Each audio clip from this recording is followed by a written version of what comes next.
O Governo não tem feito, este Governo não tem feito nada em relação a isso. Nem o Ministro anterior, o Ministro da Economia, tentou, mas veja o que aconteceu ao ex-Ministro, ao ex-Secretário de Estado, Henrique Gomes, que foi sumariamente despedido por querer cortar nas mordomias da EDP.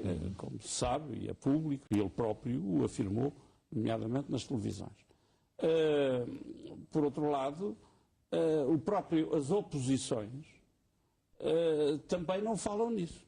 Por muito que haja governantes que venham da atividade privada e que queiram mudar o sistema, é extremamente difícil porque os lobbies estão de tal maneira instalados entre o governo, entre os partidos e entre a banca, que ou se recomeça tudo do zero, ou vem uma nova classe política. É que as leis são feitas no Parlamento como fato à medida, não é? Porque em todos os governos havia lobbies. Havia lobbies.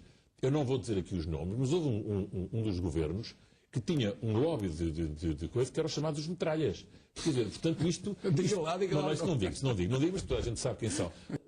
Você é jornalista, sabe isso melhor que eu. Os jornalistas, quando pretendem ter informações, por exemplo, de contratos feitos entre o Estado e entidades privadas, raramente conseguem. Não conseguimos. A própria Assembleia da República... Ninguém viu um contrato só, por exemplo. Portanto, é evidente que nenhum deputado de qualquer partido, incluindo os da oposição, desconhece isso.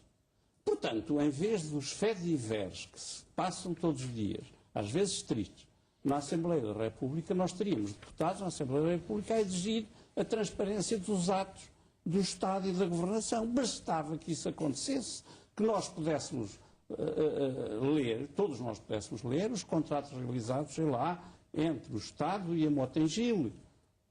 Isso dava uma comissão de inquérito enorme. Tínhamos um Ministro da Economia independente que tentou cortar algumas rendas certas, permanentes e garantidas. Agora temos um Ministro do Ambiente, do Ordenamento e da Energia.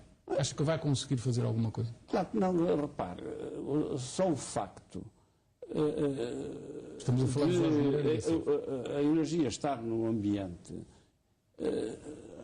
imobiliza ou impede de uma forma prática qualquer alteração do sistema existente, que está a favorecer e muito, por exemplo, o setor da energia eólica e a EDP. Eu gostaria que alguém me explicasse qual a vantagem da EDP e dos seus acionistas para toda a enorme quantidade de publicidade que a EDP paga em todos os órgãos de comunicação portugueses. Para vender mais o quê em Portugal? Que referiu o caso da EDP, mas que há muito mais empresas que o fazem, que é o caso das publicidades. Convinha averiguar quem são as agências que fazem essas campanhas e se essas agências não são também as que fazem as campanhas dos partidos. A discussão sobre quem paga a tarifa social da eletricidade. E eu só pergunto assim como cidadão. Então, mas fez-se uma liberalização e ficou escrito na lei que haveria uma tarifa social. Não ficou escrito na lei claramente quem a paga, de forma a que o grande operador acaba de pôr o Estado em tribunal, e provavelmente vai dirimindo ganhar. A questão. E provavelmente vai ganhar. Então, mas a lei foi mal feita de propósito. Com certeza. Então os deputados, eu não posso garantir que foi de propósito. Mas se fosse o único mas eu posso pensá-lo. Pois claro, pode e deve. E questioná-lo.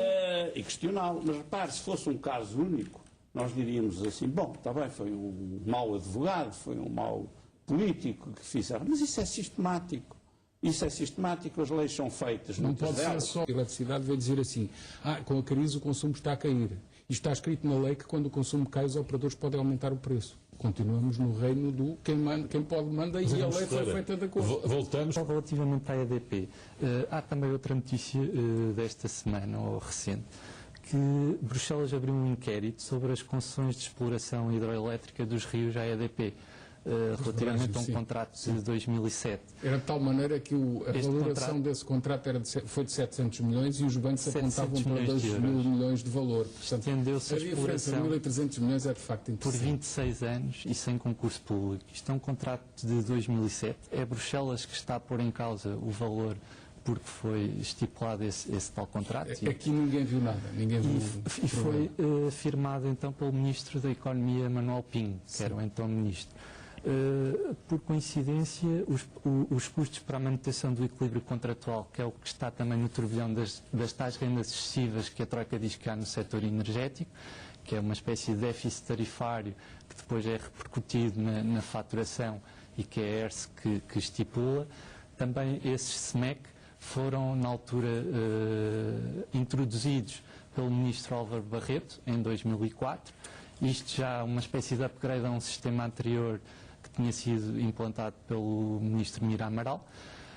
Na altura em que Álvaro Barreto introduziu os SMEC em 2004, António Mexia era ministro das Obras Públicas desse governo, e estes SMEC mais tarde foram finalizados, a negociação, já pelo ministro Manuel Pinho, com António Mexia como presidente executivo da EDP. É isso que eu gostaria de E nós já não podemos ter esperança que eles resolvam estes problemas.